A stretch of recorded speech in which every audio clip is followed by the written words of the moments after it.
Assalamu alaikum. Today we are here in the podcast room once again with a very esteemed guest. Please, thank you so much for joining us today. Can you tell us a little bit something about yourself and introduce yourself for us? Thank you so much for having us. My name is Upash Agha and I'm representing the Civil Services Academy today. I'm Mohammad Tahir Rahman and I'm also probationary officer of Police Service of Pakistan and I'm representing Civil Services Academy here. May I ask what inspired you to start this journey? We have qualified a very difficult exam to get here. It's a competitive exam. Only 2 to 3% of the people pass.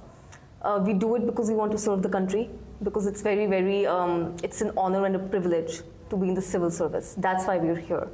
Tahir, what do you tell them? My motto of joining civil service was also same as Madam has, of doing public service, and I had more tilt towards police force. Therefore, I joined Police Service of Pakistan to serve the people and those people whose voice is not listened by some strong ones. Regarding the demand of your role, how do you manage to maintain personal perseverance and as well as avoid burnout? It's very difficult to avoid burnouts because right now we're being trained and it's very similar to how we will be working in the field. So there's many deadlines, it's very difficult to cope. The only thing to avoid burnout, I think, is to make friends and to make sure to socialize and to have hobbies. So would you like to add something?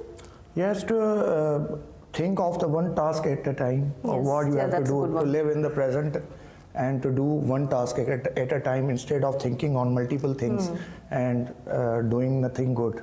That's good. What aspect of your work do you think is the most rewarding? When you help people who have nobody to help them, it's the most rewarding part. Yes, same here. And we've heard from our seniors that they pray for you as well. Yes. We've all heard this, right? So that's probably the most rewarding. And lastly, we would like to ask you that now that you have visited our school, Islamabad College for Girls, and you have visited the initiatives, what do you think about them and how do you think the school can move forward with them? I think the school is very impressive. I can still, there are some things I didn't even understand in the IT classes. Very technical, very forward.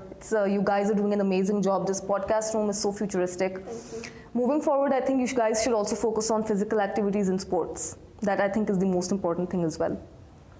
It has been great visiting government sector school and seeing so much facilities over here, as I have studied from the private school, but despite that, we didn't have such technological development. We don't and also expect government schools to be like this, right? There's an image. And it was very good to listen that all schools in Islamabad mostly are converted to this model. Yes, very impressive. And that's all for you today. Thank you so much for joining us. Make sure to join us again. Until then, Allah Hafiz. Thank you. Thank you.